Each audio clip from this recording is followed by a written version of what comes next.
Halo Sobat Struktur, jumpa lagi dengan saya Agus Setiawan. Kali ini masih dalam sesi belajar tentang struktur beton-betulan. Nah, pada modul yang ke-8 kali ini kita akan membahas tentang pembebanan pada sistem plat dua arah. Bagaimana beban pada plat dua arah ini disalurkan ke balok-balok pemikul plat tersebut. Nah, ini kalau kita kembali mereview kembali apa yang dimaksud dengan sistem plat dua arah. Pertama kita bahasan kita fokuskan pada sistem plat yang ditopang oleh balok di masing-masing sisinya. Jadi kalau kita amati suatu bentuk model sederhana saja yang terbuat dari kertas dan balok ini, maka kalau kita amati pada bagian bentang ini, kalau kita namakan sebagai L pendek, kemudian pada bagian ini kalau kita asumsikan atau kita namakan sebagai L panjang yang lebih panjang daripada L pendeknya, maka sistem plat yang dua arah ini apabila kita jumpai rasio L panjang bentang panjang dibagi L pendek atau panjang bentang pendek yang lebih kecil daripada 2,0. Kita namakan sistem platnya dua arah. Jadi karena pembebanan atau distribusi beban itu disalurkan ke arah pendek maupun ke arah yang memanjang daripada si plat. Seperti kita lihat dalam lekukan yang terjadi pada plat sederhana yang terbuat dari kertas ini. Nah, bagaimana beban pada sistem plat dua arah disalurkan? Maka kita akan temui ada dua case, yaitu pada case pertama pada saat panjang bentang di kedua arah itu sama besar, jadi L1 ataupun L2 sama. Maka sistem distribusi bebannya kita dapatkan dengan cara kita tarik garis 45 derajat dari masing-masing titik sudut sehingga membentuk semacam segitiga begini ya, sobat struktur. Nah, pertanyaan adalah berapa bagian beban yang disalurkan oleh plat ke masing-masing balok. Sebagai contoh misalnya saya tinjau balok AB yang ini, maka porsi beban yang dipikul oleh AB adalah sebatas daerah yang dilingkupi oleh area segitiga ini. Kemudian kalau bagian BD lalu berapa besar yang dipikul oleh BD? Dia adalah bagian yang dilingkupi oleh segitiga yang sebelah sisi ini. Nah, karena dia bentuknya L1 dan L2 sama atau platnya bentuk bujur sangkar seperti ini, maka tributary areanya atau distribusi area bebannya itu sama besar begitu ya. Nah, sebagai contoh saya ambil untuk balok HB, saya copot dari eh, plat tersebut, maka kita jumpai sistem pembebanan seperti ini. Jadi Q adalah beban dari platnya, kemudian kita kalikan dengan eh, setengah tinggi daripada setengah daripada bentang balok. Jadi di sini adalah L per 2. Jadi Q kalikan L per 2, kita dapat pembebanan balok AB berupa segitiga seperti ini. Sehingga sobat struktur tentunya bisa menghitung sendiri untuk reaksi tumpuan pada titik A dan titik B. Kasus berikutnya kalau L1 dan L2 tidak sama besar seperti ini. Dalam hal ini L2 tetap lebih besar daripada L1. Kalau rasionya L2 per L1 lebih kecil dari 2, maka ini adalah sistem plat dua arah. Nah, pada kondisi begini, maka beban yang dipikul oleh balok AB dengan beban yang dipikul oleh balok BD itu berbeda bentuknya begitu ya. Kalau balok AB kita lihat berbentuk segitiga seperti ini dengan intensitas bebannya adalah Q dikali L1 per 2. L1 di sini adalah bentang pendeknya atau L pendek. Nah, kemudian bagaimana dengan pembebanan pada balok BD? Jadi pada balok yang sisi tegak ini seperti apa? Kalau kita copot, maka bebannya seperti bentuk trapesium begini, dengan intensitas bebannya masih sama, Q dikali L1, jadi ini benar L1 bukan L2 ya, sebab struktur ini adalah L pendeknya juga. Jadi ketinggian daripada si beban trapesium ini. Ini adalah L1 per 2.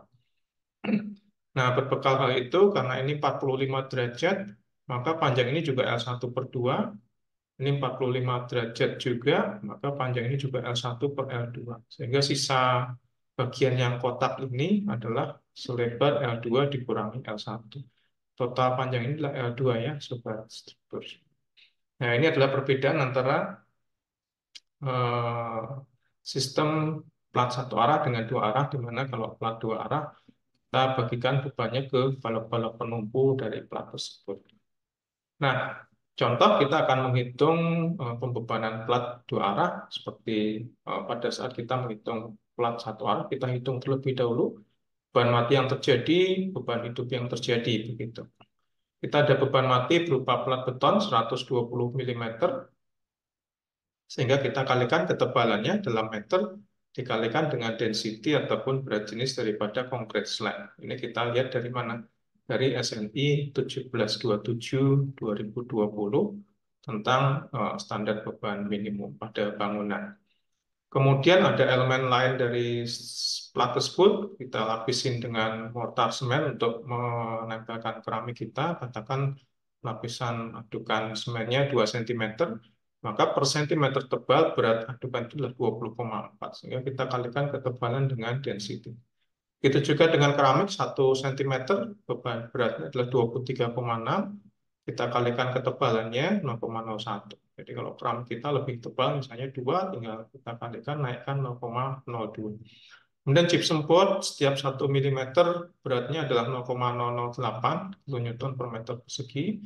Kemudian kalau lantai tersebut menggunakan plafon, tentunya ada struktur pengantungnya, 0,1.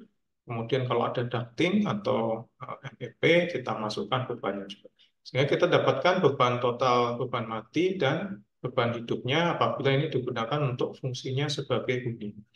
Untuk tempat kegiatan lainnya, misalnya sebagai ruang perpustakaan atau untuk ruang gym dan lain-lain, tentunya ini akan berbeda. Jadi semuanya bisa superstruktur lihat di SNI 1727. Nah, setelah kita dapatkan beban mati dan beban hidup, maka kita berikan beban tersebut ke plat kita. Di sini saya akan ambil suatu contoh sederhana. Kalau kita punya modul plat 4 meter dan 6 meter, beban mati dan beban hidup tadi yang sudah kita hitung, ditanya bagaimana perhitungan atau pembebanan pada balok balok di sini mestinya balok AB dan BD ya. Kita akan hitung sekalian bagaimana untuk AB seperti apa, untuk BD seperti apa. Nah, kita cek dulu bentang panjangnya 6, bentang pendeknya 4, sehingga rasio 6/4 sama dengan 1,5. Maka kita bisa katakan bahwa ini adalah sistem plat dua arah. Kita hitung Q ultimate-nya 1,2 kali 3906, 1,6 kali 1,92. Ini adalah yang namanya kombinasi beban atau load combination. Jadi ada, kalau sobat struktur ingat ataupun melihat lagi video tentang standar peraturan atau building code, maka ada yang namanya load combination. Nah, di SNI ada 7 macam load combination, kita pilih salah satu. Bahkan ini adalah yang memberikan pengaruh terbesar pada struktur plat kita. Beban ultimate-nya 7,76. Nah, kita analisis untuk balok AB, jadi balok AB yang dapat beban segitiga, balok BD yang mendapat beban trapesium. Kita lihat balok AB, maka kita kalikan 7,76-nya dengan L pendek per 2. Jadi ini adalah tingginya adalah 4/2 atau sama dengan 2 meter. Jadi 7,76 kita kali 2 mendapat sekian, maka sobat struktur bisa hitung reaksi AV dan PV-nya. Karena simetri, maka AV dan PV sama ya, 15,52. Untuk bagian balok BD yang memikul beban trapesium, maka kalau kita lihat bebannya adalah bentuk trapesium seperti ini. Nah, bentuk trapesium, maka kita hitung beban QU-nya tadi sama seperti yang balok AB, ini adalah 7,76. Kita kalikan dengan L pendeknya 4/2, sehingga intensitas bebannya sama, hanya saja bentuknya berbeda dengan balok AB begitu.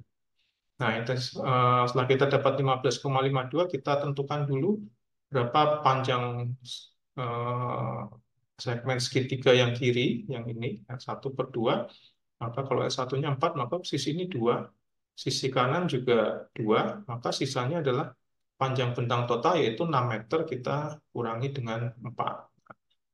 Berdasarkan hal itu, kemudian kita bisa hitung berapa beban yang ataupun reaksi vertikal di B dan D. Jadi kita ambil karena bentuknya simetri, kita ambil setengah ini ya, sobat strukturnya. Ini dengan bentuk segitiga yang ini. Gitu. Nah, jadi bagian yang ini kalau sobat struktur hitung sama dengan 15,52 dikali 2/2 karena kita bagi 2. Jadi ini 15,52. Kemudian bagian yang segitiga, kalau kita hitung luas segitiga setengah kali 15,52 kali panjang alasnya 2 meter. Berarti ini 15,52. Sebuah struktur hitung ini adalah 31,04 yang merupakan reaksi di B dan D. Nah, kemudian kalau kita kembali ke plat, bahwa penyaluran beban plat ke balok, kemudian dari masing-masing balok itu larinya ke kolom. Sehingga kalau kita lihat balok AP di sini, ini akan menimbulkan reaksi di titik B, jadi ini titik kolom di B, 15,52, sementara balok BD ini akan memberikan reaksi sebesar 31,0. Sehingga total beban yang harus, beban aksial yang harus dipikul oleh kolom B itu adalah kurang lebih 46,56 kilonewton atau ya katakan kurang lebih 4,6 ton gitu ya yang harus dipikul. Nah, berikutnya ada semacam project activity kalau sobat struktur mau manfaatkan untuk berlatih. Jadi di sini kalau kita punya kolom lantai, denah bangunan lantai 2, bangunannya hanya satu lantai saja, kita diminta untuk menghitung beban pada balok untuk grade B1, B3. Jadi kita baca B1 artinya di sini, B3 ada di sini. Nah, sehingga proyek pertama adalah menghitung bagaimana distribusi beban di as ini. Kemudian ditanya juga bagaimana load pada grade A1 C3. Jadi grade A1 sampai C3. Jadi gimana loading daripada balok dari A1 sampai dengan C3. Nah, silahkan kalau diketahui beban matinya adalah 3 kN per meter persegi, beban hidupnya diketahui sekian, jadi kita outputnya, jadi kalau P1, P3, kalau kita mau buat sistem portal, maka boleh saja seperti ini gitu ya. Ini adalah P1, P2, AS P3. Dengan sebuah struktur hitung sebagai latihan untuk menghitung beban pada sistem struktur kita. Mungkin itu yang bisa kita pelajari sampai kali ini. Mudah-mudahan bermanfaat untuk sobat struktur semuanya. Sampai jumpa dalam video pembelajaran kita berikutnya. Salam struktur.